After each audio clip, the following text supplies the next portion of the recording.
Why did Zelensky ban 13 opposition parties? Martial law. Read the definition of martial law. Max, don't you understand this is time of war? Hitler also had to ban the opposition parties. Zelensky is at war, he has to do this. Sounds undemocratic. Why did he ban the Russian wing of the Orthodox Church? The Russian Orthodox Church was serving as a treasonous organization and was found with materials that were illegal and financing the enemy.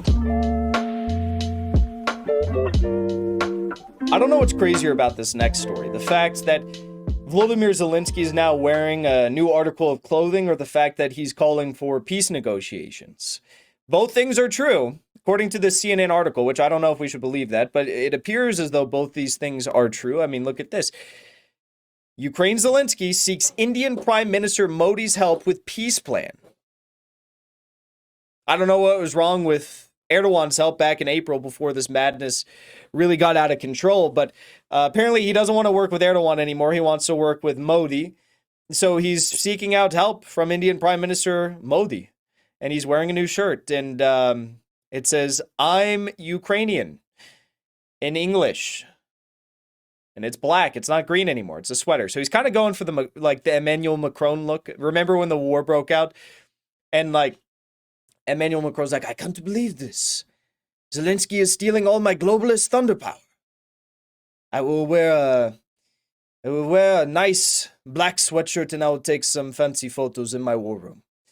And now you have Zelensky, who's basically stealing his thunder again, the poster boy for globalism. He's like, "No, I will take the photo in my black jacket now." Really, I feel bad for Emmanuel Macron. He was the poster boy of globalism, fighting for, the key to the city of the World Economic Forum's future, globalist city future. And now it's Zelensky's really taken the cake, okay? I'm Ukrainian in English, in case anyone didn't realize. So, yes, he's apparently seeking a new peace formula, and he's counting on India's participation in its implementation. Okay, so he issued a new 10-point peace formula to the G20 summit in Bali, Indonesia. And you know what's so crazy about this? So what's so crazy about this is that Zelensky's coming out and he's like, "I want to work with Modi, and I have a new peace plan, and I don't want Russia to be involved in the negotiations. Definitely not." Yep. Zelensky actually called, they don't mention this in the CNN article, Ukraine is calling for a UN-brokered peace summit without Russia. Without Russia. Moscow would only be invited after facing international prosecution, Foreign Minister Dmitry Kuleba has said. Kiev is proposed holding a so-called peace summit by the end of February to mark the anniversary of Russia's military operation against Ukraine. The initiative was announced by Foreign Minister Dmitry Kuleba. In an interview with the Associated Press published on Monday, Kuleba admitted that while Ukraine will do whatever it can to win its ongoing military conflict, diplomacy will play an important role.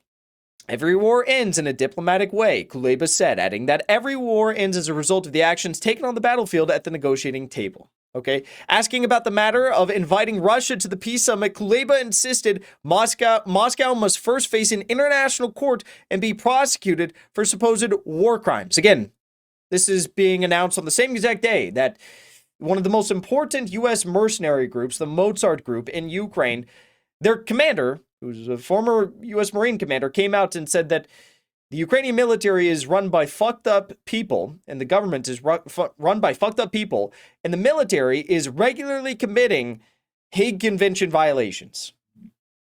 Same day. So, given that all of this is going on, and given that they're saying, we're not going to talk with Russia until after the War Crimes Tribunal, and the fact, let's be frank here, folks. Ukraine is the one who needs a war crime tribunal right now. You look at this Azov battalion, look at ADAR, you look at Right Side. They're the ones who need the International War Criminal Tribunal, and they're going to do it. Okay, if you don't remember, not too long ago, and maybe this is someone we should have on again very soon, Dmitry Polyansky, who is Russia's first deputy representative to the United Nations, he came on our show and he discussed the fact. I asked him, I said, "Are you guys planning to do some sort of a international tribunal on these Ukrainian war criminals and maybe private mercs?"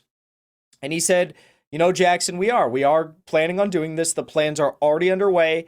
And not only are our plans underway, we're also coordinating with various, partner and allied countries in making this happen.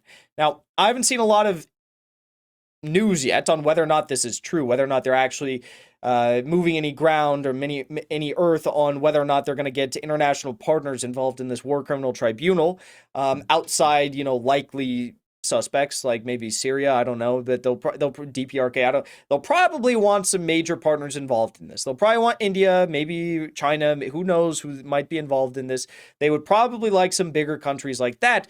But now we're seeing that, the first deputy permanent representative, Dmitry Polyansky, to the United Nations, when he said that, he really meant it, because now he is saying that this whole thing is just ludicrous. So writing on Telegram, the diplomat referred to an idea floated by Ukrainian Foreign Minister Dmitry Kuleba on Monday to hold such a peace summit under the auspices of the United Nations by the end of February, without Russia, mind you, without Russia involved. And he's just pointed out how insane it is. So Polyansky pushed back against an allegation put forth by Kiev that Russia had become a member of the UN Security Council and the UN in generally illegal manner.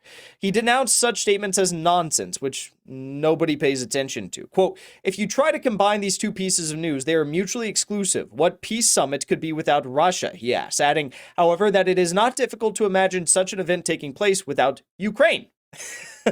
The Russian diplomat described such an eventuality a nightmare scenario for Ukrainian officials who, by spearheading such initiatives as a peace summit without Russia, actually makes such an outcome more probable. Okay, so he also said that Kuleba, however, Kuleba also demanded that before Moscow be allowed to join at the negotiating table, it should be facing an international court. He pushed back on this nonsense as well. I mean, it really just is crazy what they're suggesting. They're saying, oh, we need to have a peace deal. We need to have peace between our nations to bring an end to this war. But we're not going to allow Russia to join the table. What's Russia's response to that? That's ludicrous. It'd be a lot more sensible if we didn't allow Ukraine at the table in this, because Ukraine is just a Western military hub at this point, okay? And it doesn't take a genius to figure that one out, okay? I mean, look at the Ukrainian diaspora who's lobbying Congress, what they have to say. Max Blumenthal posted this. He said, caught up with the Ukrainian diaspora delegation on their way into the capital to cheer for Zelensky. They told me $45 billion was not enough for Ukraine. Neo-Nazis do not exist in Ukraine. And the banning of the Russian wing of the Orthodox Church and opposition parties was justified because of martial law. So now they're at least not denying it, I guess. They're just saying it was justified. Take a listen. Is $45 billion not enough? Nope. Not enough? How much more should we give to Ukraine instead of our own people? Do you support the Azov battalion? There's no more of an Azov battalion. There's no more Azov? All the battalions were trained and recruited back into a formal professional army over the last 8 years. So the neo-Nazis were brought into the army? No, there are no neo-Nazis in the army. Do you support Stepan Bandera? Stepan Bandera died a long time ago. War against innocent people. I oppose the assault on Donetsk. Do you? The shelling of the people of Donetsk, do you oppose that? No? Are you kidding? Why are civilians being killed in Donetsk and Lugansk? Do you oppose that? Should the U.S. send $1 trillion of our taxpayer money to Ukraine? $1 trillion? This is the least expensive What about $2 trillion? ensuring democracy globally. $1 trillion? Is there any limit? It's not close to $1 trillion. If Ukraine is a democracy, why did... $1 trillion's not enough, Max. Max. They're not doing enough shelling on Donetsk and Lugansk. We need to have more shelling. $1 trillion's not enough. $1 trillion's not enough. And shout out to Max Blumenthal for documenting all these moments with these Ukrainian diaspora.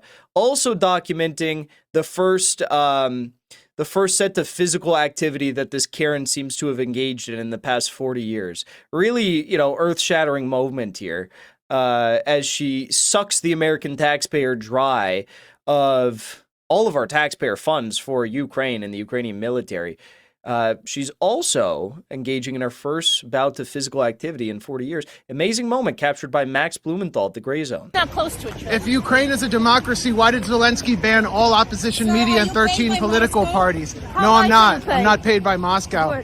Are you paid by the Ukrainian government that's banned all opposition No, media? I'm American. You don't believe there is a No, I'm American. No, I'm American. Can't you tell by my accent? I'm Slavo-Ukrainian, but I'm American. Ukrainian government kill list maintained by the Interior Ministry? No.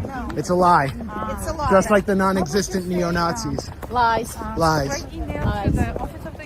Max, don't you understand? There are no Nazis in Ukraine. This is sick, twisted lie from Russia. Don't you understand? This is Putin propaganda, Max Blumenthal. Putin propagandist. You're filled with lies. Write them email. They really answer all the time. Write them email. So no answer about if Ukraine They're not real Nazis. They are just Nazi enthusiasts. Big difference, Max. is a democracy. Why did Zelensky ban 13 opposition parties? Martial law. Read the definition That's- of martial law. Max, don't you understand this is time of war? Hitler also had to ban the opposition parties, and so did he had to ban all the churches. This is, and he took far harsher, vile measures, but Zelensky is at war, he has to do this.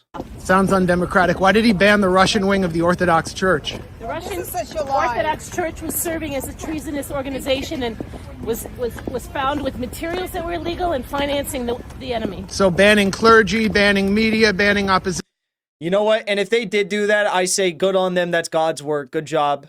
Good job. And if they were legal, if there was some legal bullshit confine in which they were prosecuted under, which I'm sure there wasn't, but if there was, I'd say good on the Russian Orthodox Church because they are serving God's mission. This Why is did you fighting take for democracy. information? You are serving Putin. But you acknowledged it was You are all serving true. Putin. Don't you understand, Max?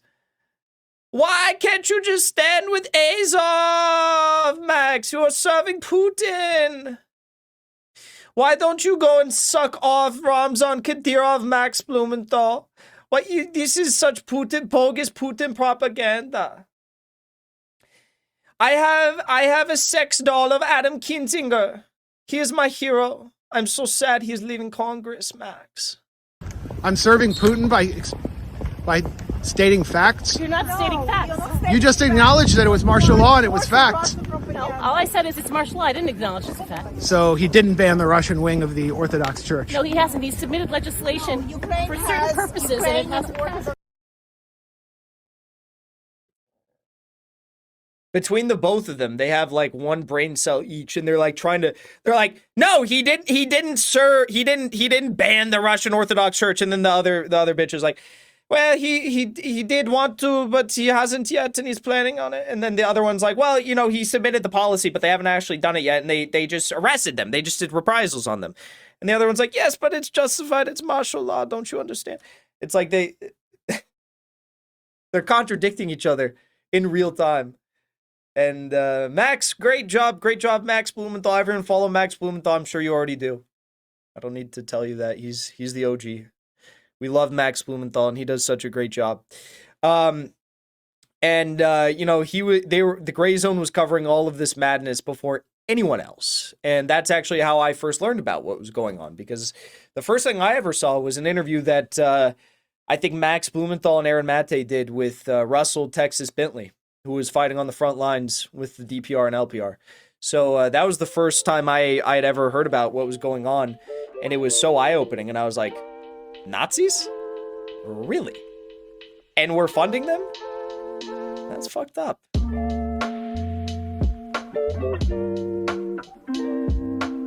Thanks for watching that episode of The Dive. If you enjoyed what you saw, be sure to drop a like, subscribe, comment below, and be sure to share this video with your friends. Also, my YouTube channel has now been permanently demonetized by YouTube because of the truth that we tell here. For that reason, I'm asking you to join as a supporter on my Locals community, which you can find linked below in the description of this video or in the comment section. When you join as a donor on Locals, you get access to my weekly private live streams, all of my private content, and the opportunity to ask questions to the guests that I bring here on our show, such as Glenn Greenwald, Colonel Douglas McGregor, and Ron Paul. Thanks for watching. Thank you for your support. I'll see you back here next time.